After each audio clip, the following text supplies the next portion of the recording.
Hey everybody, Dr. Retzek here. This is our fifth video in section 6C, and we're going to start talking about the idea of minimization. Let's get started. So I think the idea here is reminiscent of something that you guys learned back in Calc 4, and I want to try to draw the picture of that thing from Calc 4, because theorem 6.56, which is what we're trying to discuss today, is nothing other than the abstraction of that old theorem. Here's the old drawing. Back in Calc 4, you guys considered the following question. You have a plane in 3D space, and then you have a point not in the plane.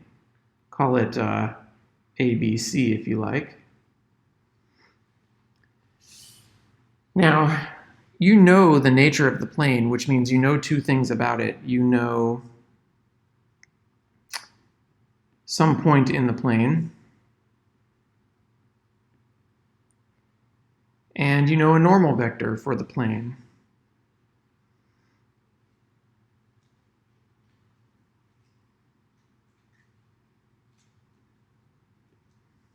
And the question that you were considering back there in Calc 4 was, what's the distance from the point ABC to the plane?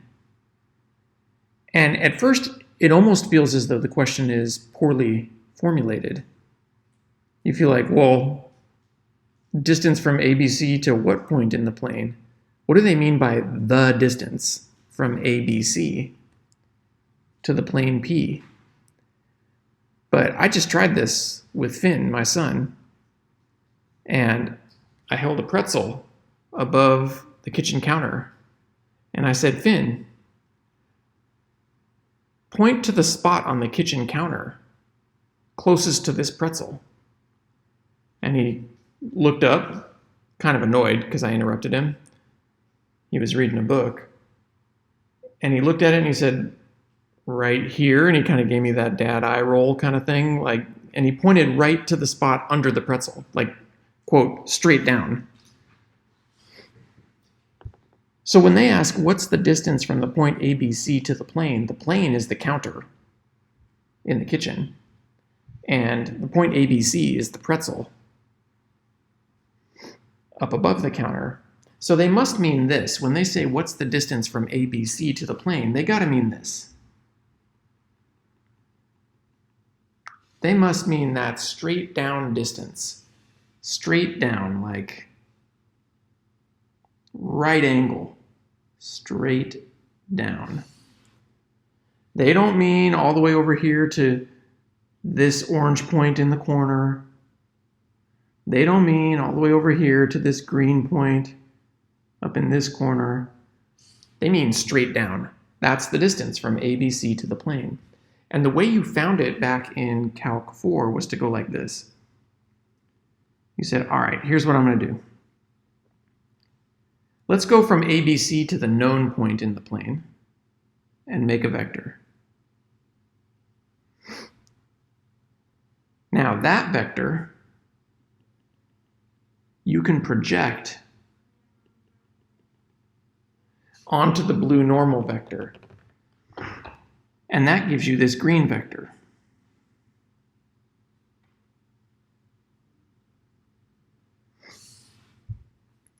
And that green vector is just some scalar multiple of the blue normal vector, so the green vector is perpendicular to the plane still. And the length of that green vector, this right here, the magnitude of that green vector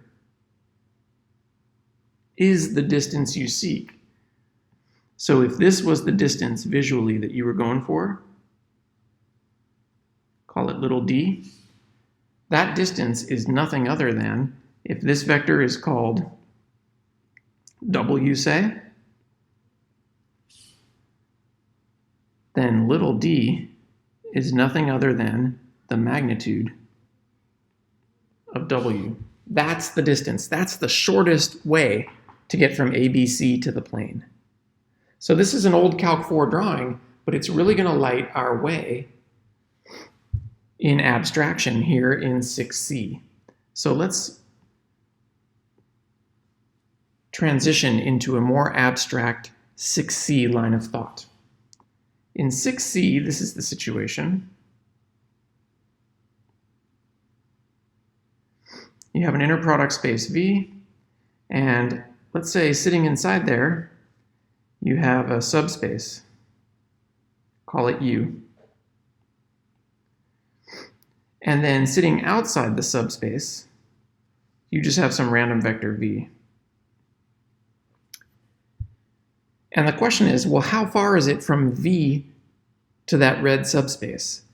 Where again, the issue is the same as it was back in Calc 4. What do you mean from V to the red subspace? From V to certain spots in the red subspace is pretty far, like if you were trying to go all the way to, say, this dot. But from V to other spots in the red subspace, it's not that far, like if you were trying to go to this dot. So by distance to the subspace, what we really mean is minimum distance to the subspace. And in the case of these finite dimensional inner product spaces, that min is achieved. And it actually happens at a very certain spot. And the certain spot is none other than V's projection into U. So that's theorem 6.56, which we'll state like this. Theorem, whoa, let's do that in black. Theorem 6.56.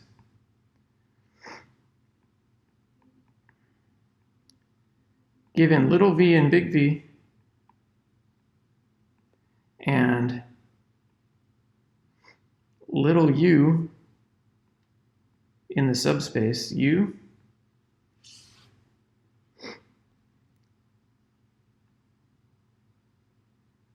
the distance from V to U, so you're imagining U is just some random element down there in the red subspace. The distance from V to U is at least as big as the distance from V to the projection of V into U.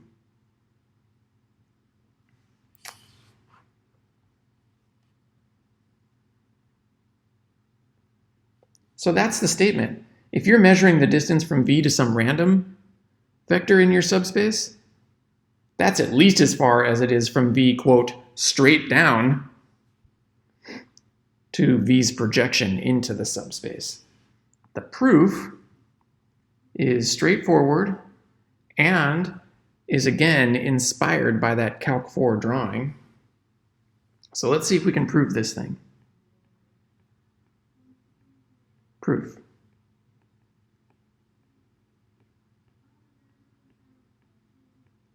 Let V be in big V and U belong to U. Okay, then we're interested in the distance from V to U. And as usual, let's look at the square of the norm. So let's look at the norm of V minus U squared. Well, the norm of V minus U squared, you could write V minus U like this if you felt like it. How about V minus the projection of V into U plus the projection of V into U, take away U, all squared. Now that's algebraically legitimate because we just subtracted something and then added it right back in. But a common question is, yeah, but wait, why would I think to do that? It's all up here in this drawing. Look back at the original drawing.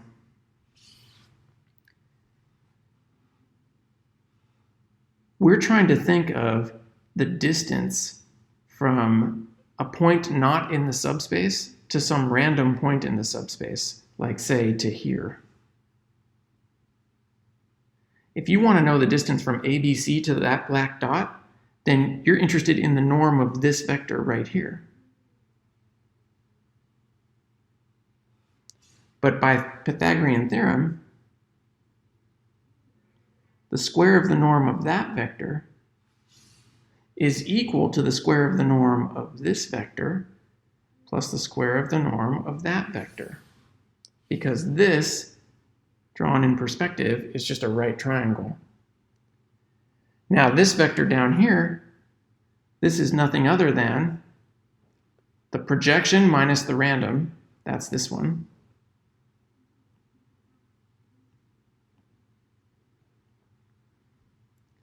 and this one right here is nothing other than original minus projection of original.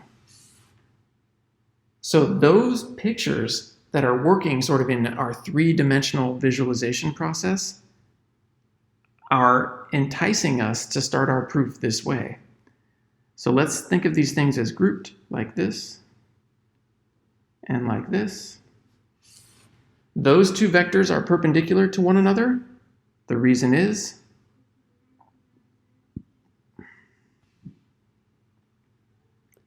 that one belongs to the red subspace because it's a difference of two things that are in U.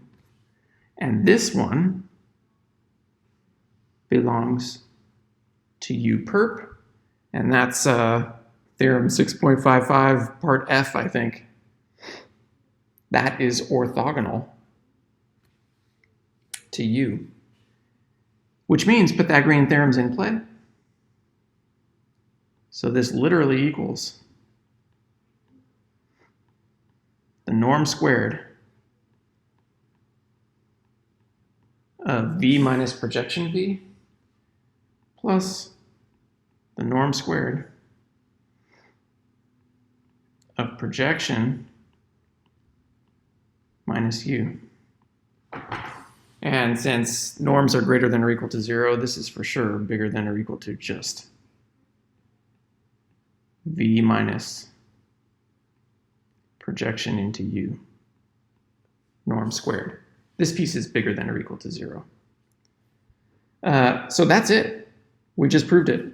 This is bigger than or equal to this. In other words, the distance from V to an object in U is at least as big as the distance from V to this specific object in U. Put another way, the closest thing in the subspace to V is V's projection into the subspace. And not only that, this is an equal sign if this piece were 0. If this piece here were 0, that would be an equal sign. So that proves that that minimum distance is actually achieved. So the projection of V into the subspace is literally the closest thing in the subspace to V. And that's it. So now that we believe that we have this approach to minimizing quantities by way of projections, we can parlay that on Thursday as our last video in section 6C into linear algebraic ideas to solve minimization problems that would be just absolutely intractable without linear algebra. So that's where we're headed. But for now, the statement is pure and simple. If you want to know the closest thing to V that lives in some subspace U, just project V into that subspace. You found it. That's the closest element. All right, that's it. Come to class on Tuesday with questions up through the idea of minimum distance to subspace. See you next time. Bye.